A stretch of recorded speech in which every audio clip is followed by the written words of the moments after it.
Soldats ont bénéficié d'un entraînement rigoureux axé sur la discipline, la maîtrise des bases militaires, l'apprentissage des armes, les tactiques de combat et l'adaptation aux menaces asymétriques.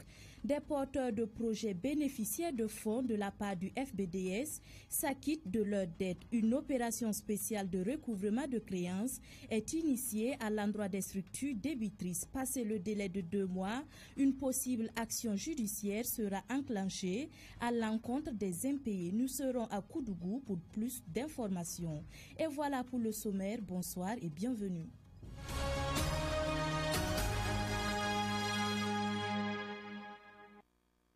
Le Conseil des ministres de ce jour a adopté au titre du ministère de la Défense et des anciens combattants un projet de décret portant approbation des statuts de l'économat des forces de défense et de sécurité. L'adoption de ce décret s'inscrit dans la volonté de renforcer l'élan de solidarité avec les personnels de défense et de sécurité en mettant en place un mécanisme leur permettant d'avoir un accès aux produits de grande consommation et d'autres produits à des prix sociaux. Selon le ministre de la Défense et des anciens combattants, le général de brigade Célestin Saint-Poré, l'économat des forces de défense et de sécurité constitue une réponse stratégique aux besoins croissants du soutien logistique et social des personnels militaires et paramilitaires engagés dans la protection de l'intégrité territoriale et de la sécurité des populations. 845 volontaires pour la défense de la patrie VDP sont devenus des militaires. Le 7 mars dernier, ils ont effectué leur sortie de promotion et ont été présentés au drapeau après une formation militaire adaptée au contexte du pays. L'essentiel de la cérémonie officielle dans la ville de Sia avec Aurélie Takpara. Pour défendre l'intégrité du territoire national, ils se sont tout d'abord enrôlés en tant que volontaires pour la défense de la patrie. Aujourd'hui, ces hommes et femmes au nombre de 845 intègrent officiellement les forces armées nationales burkinabè après avoir suivi une formation militaire générale à travers le renforcement physique et mental, sans oublier la préparation à la mission opérationnelle. Ces désormais militaires ont été présentés au drapeau et viennent renforcer les rangs des forces de défense et de sécurité. Honoré Palme, chef de bataillon, commandant du groupement d'instruction des forces armées.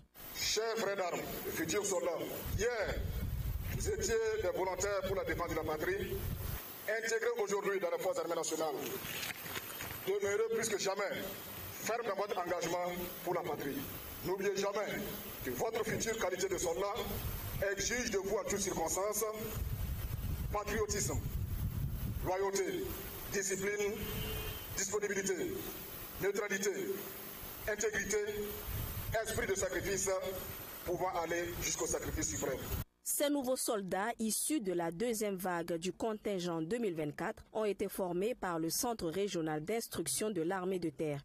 Durant 2 mois, ces soldats ont acquis des connaissances qui répondent aux exigences des réalités opérationnelles sur le terrain. Lieutenant-colonel Lassane Porgo, commandant de la 2e région militaire. Donc c'est une fierté pour nous d'avoir du sang neuf qui vient de s'ajouter.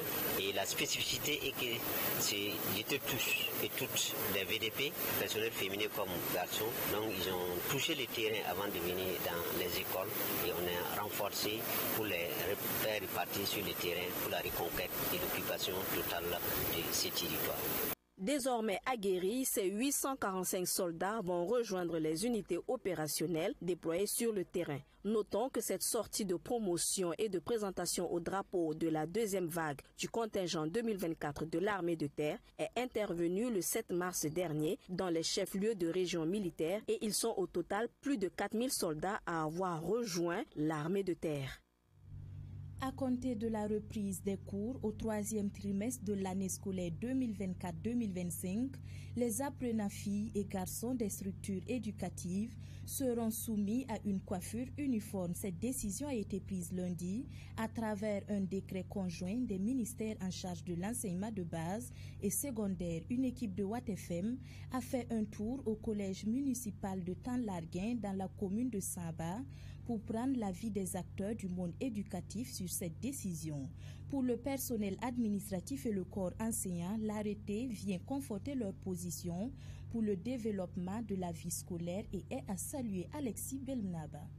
À travers cet arrêté conjoint, les ministères en charge de l'enseignement de base et secondaire ont institué une coiffure uniforme pour les apprenants filles et garçons dans les structures éducatives. Cet arrêté conjoint en date du 10 mars prend effet à compter de la reprise des cours au 3e trimestre de l'année scolaire 2024-2025. Cette coiffure uniforme des apprenants est faite d'une coupe de cheveux à ras, simple et sans embellissement ni de fantaisie quelconque. Au collège municipal de Tanlarguin, dans la commune de Saba, cette mesure était déjà en vigueur et cet arrêté vient conforter leur position au triple avantage, à commencer par l'hygiène et d'éviter certaines frustrations par rapport à la différence des classes sociales, relève Honoré Bonanno, directeur du dit établissement scolaire. Du point de vue même du comportement, nous pensons que avec ces mesures-là, ça va donner une certaine éducation au niveau des enfants, notamment au niveau de l'humilité. Voilà, parce que c'est des coiffures assez simples. Ça va permettre à nos enfants,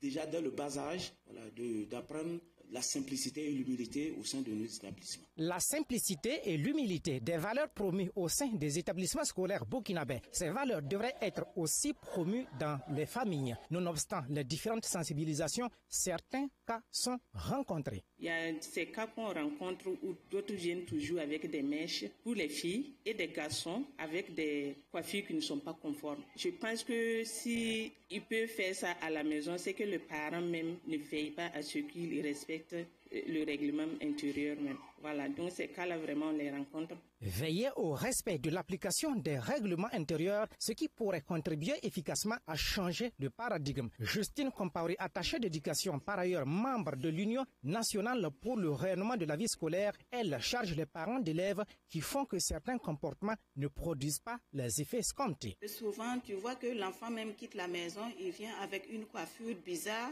Tu te poses tant de questions, bon, mais il faut que les parents aussi viennent en aide.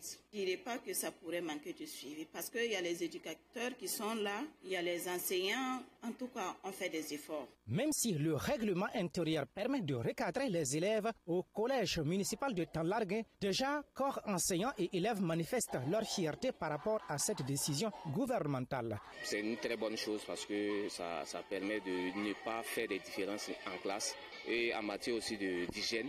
C'est vraiment acceptable. Et aussi, en plus de ça, ici même déjà, on n'avait pas ce problème. L'institution de la coiffure unique est une bonne idée parce qu'elle a beaucoup d'avantages envers les élèves. Ça évite la discrimination des élèves et aussi ça renforce le règlement intérieur. Il y a certains élèves, leurs camarades peuvent faire des coiffures et ça va les pousser à partir dans des mauvais chemins, voler l'argent pour avoir les mêmes coiffures de luxe. Je pense que c'est une bonne idée de mettre ça en pratique, vu que le règlement intérieur même l'exige. Voilà, donc c'est bon de se coiffer les têtes comme filles ou garçons, vu que ça va servir à maintenir la discipline. Les structures concernées par cette mesure sont les structures publiques et privées d'éducation préscolaire, les écoles publiques et privées d'éducation non formelle des jeunes et adolescents, les établissements publics et privés d'enseignement post-primaire et secondaire, les centres publics et privés de formation professionnelle initiale. Cet arrêté instituant une coiffure uniforme pour tous les apprenants au Burkina Faso n'annule pas l'autorisation du port du voile dans les établissements d'enseignement. Le ministre en charge de l'enseignement de base, Jacques Sosten Dingara, l'a signifié hier et a invité la population à ne pas faire de l'amalgame entre l'arrêté et la coiffure et celui du port du voile qui avait été proposé, apprend-on de nos confrères de l'AIB. À ce jour, le port du voile reste donc autorisé.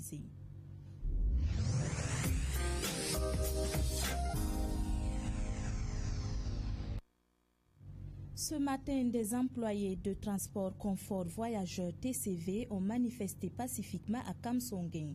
Ils réclament le paiement de 18 à 20 mois d'arriérés de salaire et une clarification de leur statut. Selon eux, 90 travailleurs ont été licenciés sans règlement de leurs dus. Ils disent même avoir saisi l'inspection du travail et la CNSS, mais sans issue favorable. Boureba Amadou. Gare de Kamsonguin de la compagnie TCV, Transport Confort Voyageurs. Les employés de la société sont en mouvement d'humeur en cette matinée pour se faire entendre. Faisant face à des difficultés financières, la compagnie a décidé en cette année 2025 de se séparer d'une partie de son personnel. Selon ces manifestants, près de 90 personnes ont reçu des lettres de licenciement le 5 mars dernier sans que les arriérés de salaire n'aient été évoqués. Pourtant, à en croire ces travailleurs, les arriérés des salaires vont de 18 à 20 mois. Pascal Somda, conducteur de bus à TCV, porte-parole du personnel. On nous a dit de partir. On ne nous a pas remis les droits, ni les arriérés de salaire, ou d'autres ont tiré dans les 21, 18, ainsi de suite. Nous voulons nos arriérés de salaire et les droits et les certificats de travail. C'est ce que nous voulons. Puisque dans les normes, il faut manger pour vivre. S'il faut travailler, puis il n'y a pas de salaire. Malgré la situation difficile dans laquelle ils se trouvent, ces employés disent toujours prôner le dialogue pour la résolution du problème. Plusieurs démarches ont d'ailleurs été entreprises aussi bien par l'inspection du travail que par la direction de la compagnie de transport, mais toujours pas de fumée blanche. Évariste Bationo, délégué du personnel. Nous sommes dans une crise et il faut approcher le personnel, surtout les délégués. On a fait asseoir des délégués pour discuter et trouver un terrain d'entente, une porte de sortie par rapport à la crise qui prévaut. Il y a eu des sacrifices consentis dans la mesure du possible de trouver une porte de sortie honorable pour tous les deux parties. Évariste Bationo, délégué du personnel, espère qu'avec la poursuite des discussions, une solution sera trouvée pour soulager tous ces pères et mères de famille. Pour l'instant, malgré ce mouvement d'humeur, la gare de Kamsongen ne ferme pas ses portes et les guichets fonctionnent normalement. Le Fonds burkinabé de développement économique et social procède depuis lundi 10 mars au recouvrement de ses créances auprès des promoteurs bénéficiaires. Durant 2 mois, les porteurs de projets qui ont bénéficié d'un accompagnement du fonds sont invités à apurer leurs dettes. Passé ce délai, l'agent judiciaire de l'État sera saisi pour donner une suite judiciaire au dossier des impayés. Le lancement de l'opération spéciale de recouvrement a eu lieu à Koudgou. Le point avec Cheikh Omar Ouedraogo. Soyez les bienvenus. Alors, combien vous nous avez apporté ce matin? 50 000. 50 000 seulement.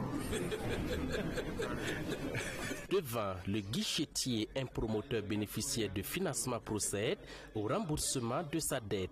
Des années antérieures, des organisations débitrices à son image ont bénéficié d'un crédit du FBDS, le Fonds burkinabé de développement économique et social, pour concrétiser et booster leurs activités.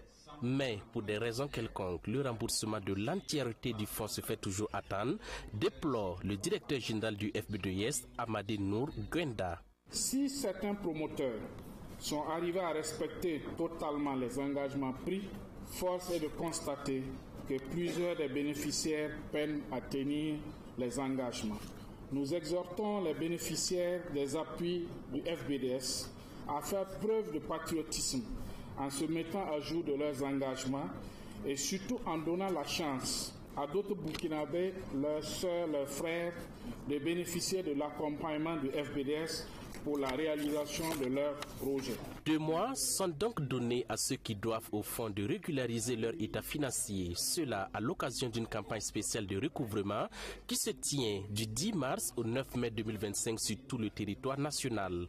Il est attendu de ce recouvrement 7,35 milliards de francs CFA d'ici à la fin de l'année. Les modalités pratiques que nous avons mises en place, c'est que les fonds peuvent être reversés d'abord au fonds même. Nous avons un guichet qui est ouvert au siège. Nous avons aussi au niveau des antennes régionales, vous avez la possibilité de verser. Nous avons des banques qui travaillent avec nous et nous avons enfin le trésor qui est réparti sur l'ensemble du pays où vous pouvez passer pour reverser. Donc les modalités sont vraiment les modalités les plus faciles. Si vous voyez un trésor, arrêtez-vous, vous demandez à payer seulement, on reçoit les fonds et les fonds arriveront au FBDS. Le Fonds burkinabé de développement économique et social met à cette cérémonie de lancement un point d'honneur à ses bénéficiaires qui sont à jour de leur paiement. 10 promoteurs de projets ont reçu des attestations de reconnaissance de la direction pour leur exemplarité. Seydou Kabouré est un modèle à imiter. En 2022, j'ai bénéficié du crédit 30 millions pour construire un centre de formation. Donc il faut du courage. On ne peut pas débuter un projet et tout de suite et puis pouvoir le rentabiliser et puis compter sur ça pour rembourser le crédit. C'est difficile. Créé en 1975, le FBDS est une structure publique. Ses ressources proviennent principalement des contribuables burkinabés et en 50 ans, plus de 2500 bénéficiaires de projets ont été accompagnés à hauteur de 132 milliards de francs CFA. Voilà, merci bien à nos chers amis de la presse. Watt FM, au-delà de l'information. Encore de genoux, l'Ukraine se dit prête pour la paix. Kiev a accepté hier une proposition des États-Unis pour un cessez-le-feu immédiat et provisoire de 30 jours avec la Russie. En retour, Washington a annoncé la levée immédiate de la suspension de l'aide militaire à l'Ukraine et du partage de renseignements avec Kiev. Par ailleurs, les deux parties se sont convenus de conclure dès que possible un accord global pour le développement des ressources minérales essentielles de l'Ukraine afin de développer l'économie ukrainienne et de garantir la prospérité et la sécurité à long terme de l'Ukraine.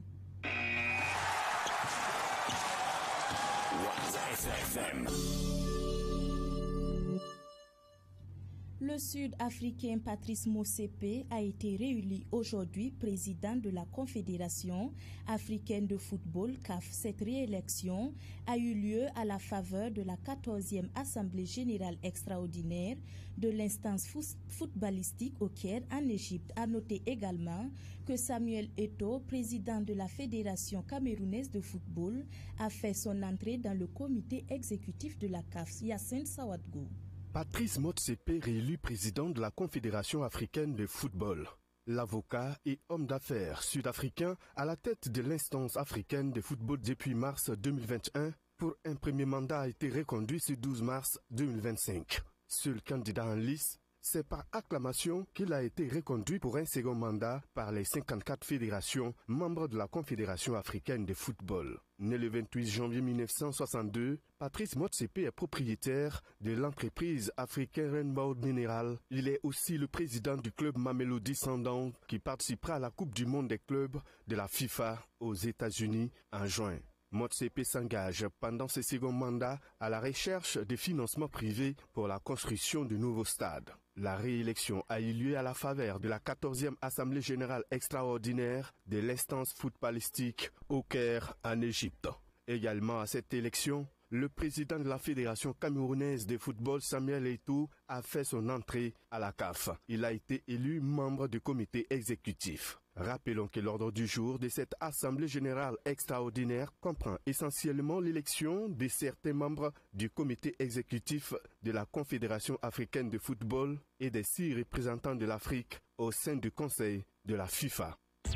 Watt FM, la chronique culture avec Bernard Cabouret.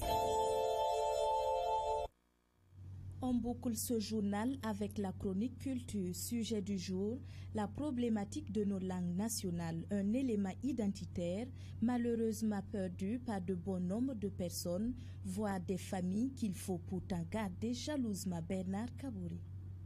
Et nous revoilà une fois encore face à un débat plus que récurrent, celui des langues nationales. Comment faire autrement alors que vient de se terminer une semaine consacrée aux langues maternelles? Vous avez dit langue maternelle, c'est justement sous cet angle plus aigu que l'on aurait dû commencer. En ce sens qu'il est plus facile d'apprendre à l'enfant à parler la langue dans laquelle lui parle sa chère maman. Certains spécialistes affirment même que dès le bas âge, l'enfant est capable d'apprendre et de parler plusieurs langues à la fois. Non seulement celle avec laquelle il communique avec sa mère, mais aussi les autres langues qui se parlent dans son environnement. Si fait que certains enfants deviennent tout naturellement polyglottes. Un Burkinabé né et grandi en Côte d'Ivoire affirme qu'il faut féliciter beaucoup de Burkinabés vivant à Abidjan parce qu'ils sont nombreux ceux qui forçaient leur famille à parler moré dès le franchissement de l'entrée de domicile. Pendant ce temps, un autre déplore que tel n'est pas le cas pour d'autres qui, venus d'autres contrées burkinabés et vivant dans la belle ville de Bobo, reniaient pour ainsi dire leur langue d'origine pour manier avec plaisir exclusivement la belle langue d'Oula. Et c'est vrai qu'ils ne sont pas rares, des Ouidrao ou des Kabouré nés et grandis à Bobo d'Oula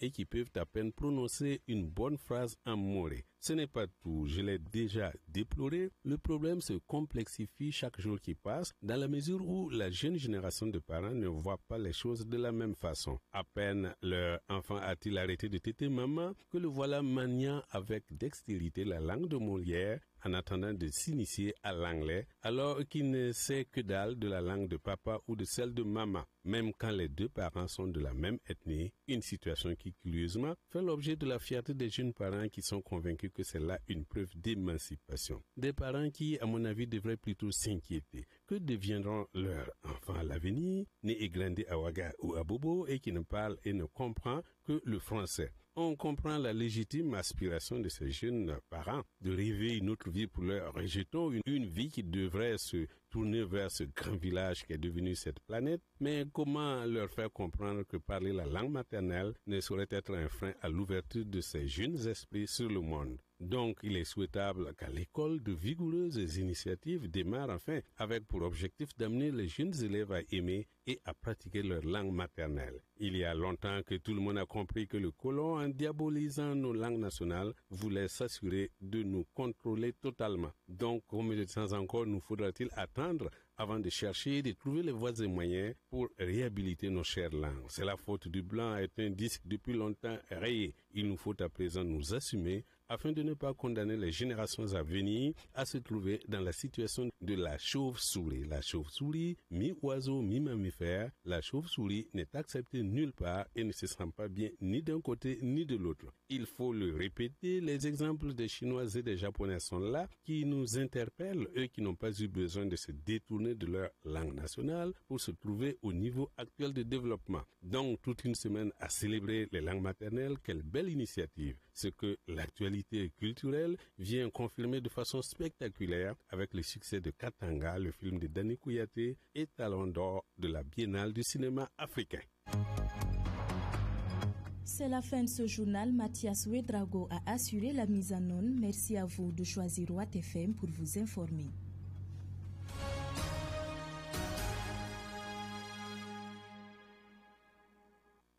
Les rendez-vous de la rédaction de Watt FM. Tous les jours, suivez les traitements exclusifs de l'actualité nationale et internationale proposés par une équipe dynamique et proactive sur votre radio. Les infos sur Watt FM, c'est en français Moré et Dioula. Des interviews exclusives avec de grandes figures de la vie publique dans le journal et de grands reportages. Watt FM, l'information